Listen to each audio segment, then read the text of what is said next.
Muy buenas tardes a todos, ¿cómo están? Soy Chayo Busquets, esto es Chayo Contigo y estamos iniciando nueva semana aquí acompañándonos y bueno, esperando hacer de esta semana algo muy agradable. Fíjense que la educación y la madurez, el avance de los niños y los adolescentes no es lineal. Es decir, algo que ya lograron, de pronto puede tener una recaída. En psicología a eso le llamamos regresión. De pronto un niño ya dominaba por completo no hacerse pipí en la cama y de pronto empieza a hacerse pipí otra vez y dura unos días, a lo mejor unas semanas, un par de semanas y otra vez vuelve a tomar control. Más grandecitos, a veces ya teníamos un muy buen hábito con respecto a las tareas y de pronto vuelve a flojear un poco con las tareas. O ya recogía su cuarto y de repente otra vez empieza a haber regadero por ahí. Cosas que ya habíamos superado pueden presentar una recaída. Y ahí lo importante siempre es que no se nos olvide la consecuencia. Porque uno de los errores más frecuentes es decir, ay, bueno, ya se la perdono, la verdad es que hace mucho que no presentaba este comportamiento. Y entonces, si se ven favorecidos por tu perdón o tu disculpa, es mucho más fácil que esa recaída se asiente y se convierta en un comportamiento inapropiado que se vuelva otra vez un mal hábito. Así es que no importa si ya hacía mucho que no lo hacía, si de pronto vuelve a hacerlo, otra vez la consecuencia es lo que tiene que estar presente. Fíjense que cuando se trata de hermanos, una de las cosas que vamos a notar siempre es que los hermanos van a ser muy diferentes entre sí. Y es que cada uno, además de la parte genética que pueden llegar a haber heredado, van a tratar de separarse en identidad al otro hermano. Si tuviéramos que decirlo de otra manera, digamos que el hermano más original, y cuidado con la palabra original, es el hermano mayor, el que nació primero, porque no tiene ningún punto de referencia con hermanos en la casa. Entonces la personalidad va surgiendo tal cual. Cuando nace el segundo, con mucha frecuencia ustedes se van a dar cuenta que van a empezar a decir que es completamente distinto al primero. Si el primero es sociable, amiguero, platicador, el segundo va a ser serio, recatado, más silencioso. Y no tiene nada de malo una personalidad o la otra. Lo que pasa es que se genera una identidad distinta, dependiendo de cómo me veo yo a mí mismo y me diferencio del otro cuando estamos viviendo en la misma casa. Y entonces en ese proceso siempre se van a buscar diferenciar. El primero y el segundo se ponen en los lados completamente opuestos. Si llega un tercero, se va a acomodar más o menos en medio y va a tener similitudes con uno y similitudes con el otro. Y si seguimos teniendo hijos, bueno, vamos a ir notando cómo ya va a ir habiendo más parecidos entre unos y otros de los hermanos, porque pues ya no hay tantas características opuestas como para que cada uno acabe siendo completamente distinto. Pero eso tiene que ver con la búsqueda de una identidad que nos haga únicos al interior de nuestras familias. Quienes tienen hijos gemelos, bueno, más opuestos no van a poder ser esos hijos gemelos, porque entre más parecido sea lo físico, más diferente va a ser el temperamento y la identidad. Cuando nuestro hijo, nuestra hija, tiene en la escuela un compañero o una compañera que sus papás son una pareja homoparental, es decir, es hijo de 2 papás hombres o de 2 mamás mujeres, es muy importante tomar en consideración que más allá de nuestras creencias, los niños deben de ser tratados con respeto y debemos enseñarle a nuestros hijos. Y muchos padres me dicen, es que ¿cómo le explico a mi hijo o a mi hija esa situación? Y la explicación, la verdad es que no es difícil. Lo que pasa es que nosotros, por los prejuicios que podemos llegar a tener, nos parece algo muy complicado, pero la explicación es simple.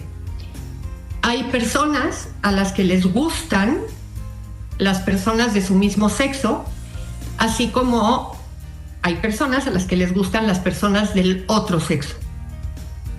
Y cuando 2 personas del mismo sexo se gustan y se aman, acaban decidiendo formar un matrimonio y pueden tener hijos.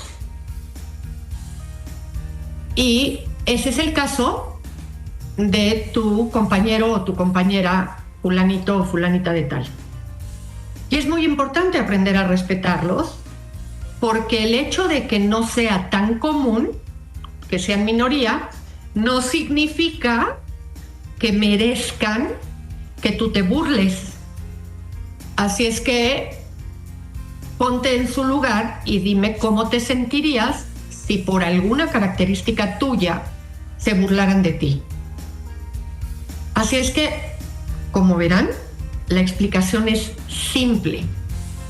El tema es que a nosotros como adultos nos puede costar trabajo y los prejuicios se contagian y la ansiedad y la homofobia se contagia. Y tenemos que tener mucho cuidado porque es un niño o una niña en formación el que está ahí en la escuela y tenemos que tener mucho cuidado en la forma en la que ese niño o esa niña es tratada. Mi hija tuvo intentos de suicidio, ya tiene como 2 años, está en tratamiento, pero yo le encontré una carta donde se despide y yo siento que la tiene ahí guardada por alguna razón, pero yo no sé qué hacer, si decirle que yo sé de esa carta o qué. Gracias. Primero que nada, hay que tomar en consideración el tratamiento. Es decir, ¿cuánto tiempo dijiste? Más o menos 2 años que lleva en tratamiento. ¿Qué tipo de tratamiento es? ¿Está yendo solamente con un psiquiatra que la tiene medicada y cada cuánto la ve? ¿O está también en un proceso psicoterapéutico?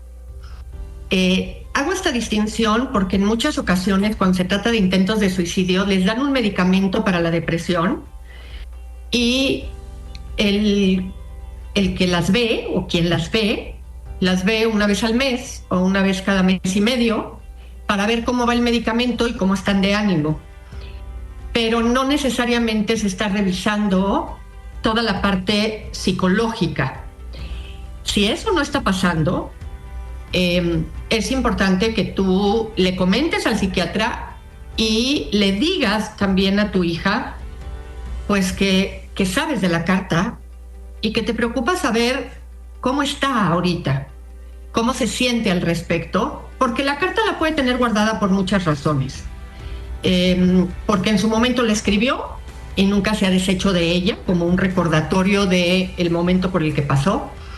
Si está en un trabajo psicoterapéutico y tu hija es mayor de edad, hay que comentarlo con ella directamente, que sabes de la carta y que te gustaría poder tener alguna retroalimentación o alguna consulta con su terapeuta.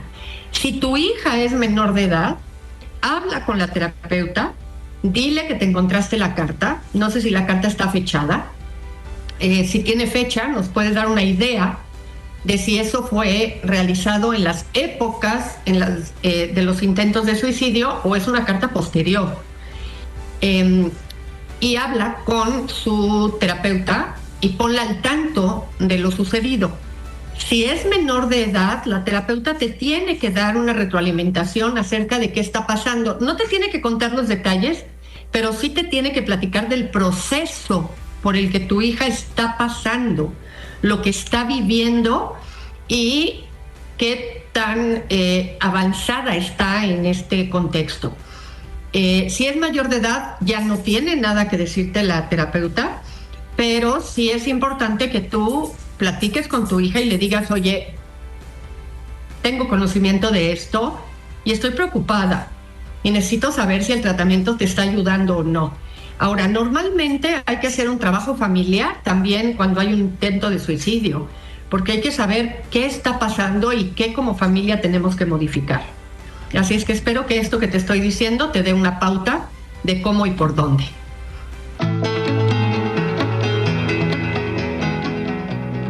Tengo una hija de 12 años.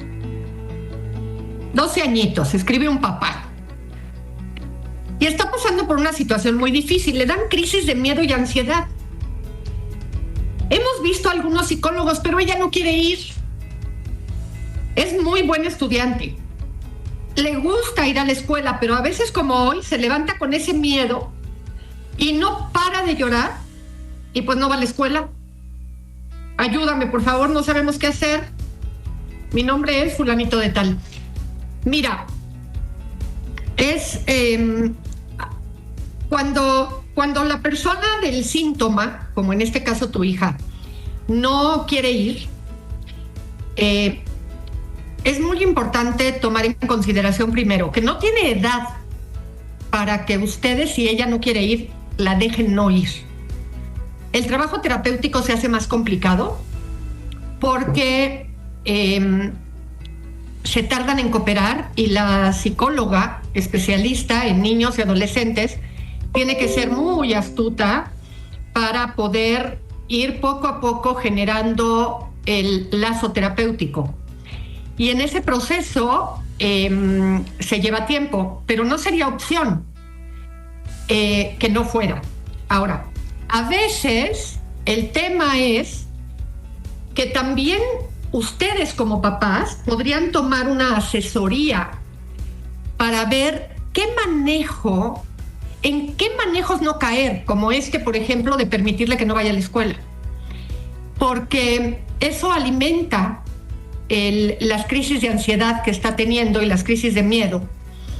Y pueden recibir ustedes una orientación para saber cómo ayudar a que el contexto, sin quererlo y con muy buenas intenciones, esté favoreciendo un poco que esto se mantenga.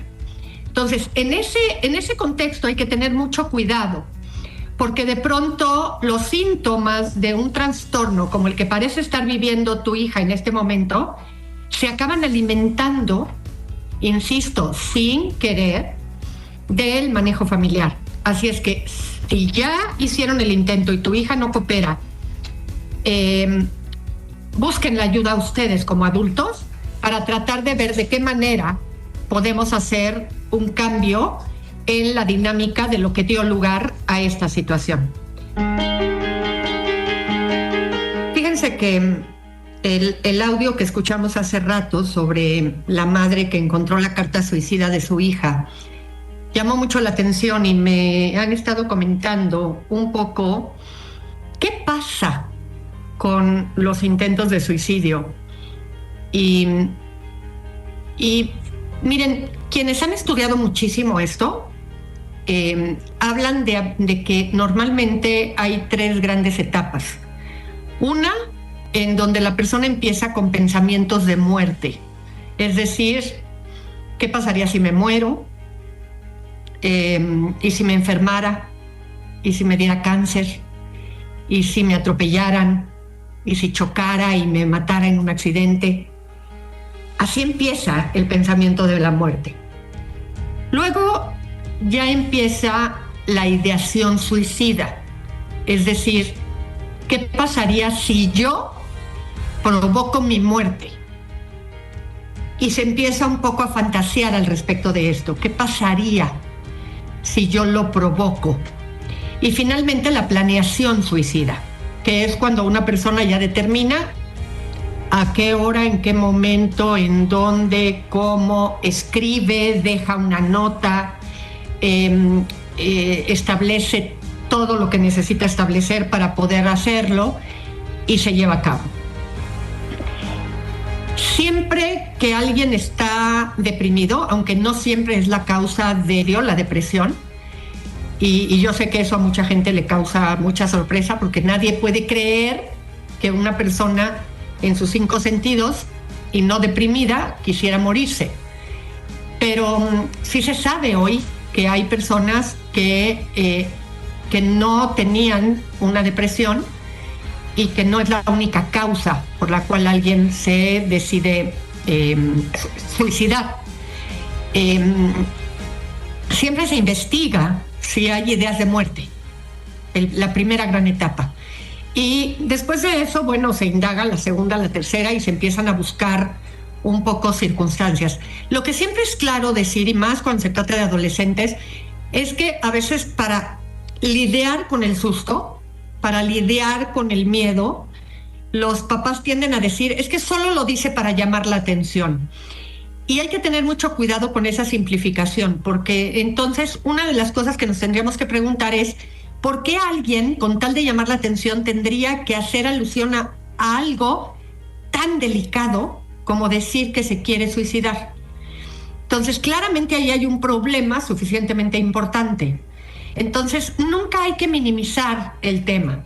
Y las ideas de suicidio pueden venir por muchas cosas, incluso pueden venir por vergüenza, por ejemplo, puede venir por el diagnóstico de una enfermedad terminal, puede venir por, depresión, puede venir por la pérdida del sentido de la vida ante una situación específica que no necesariamente va acompañado de una depresión. Así es que siempre hay que estar muy pendientes de qué es lo que pasa, cómo se da y pues dar la atención necesaria.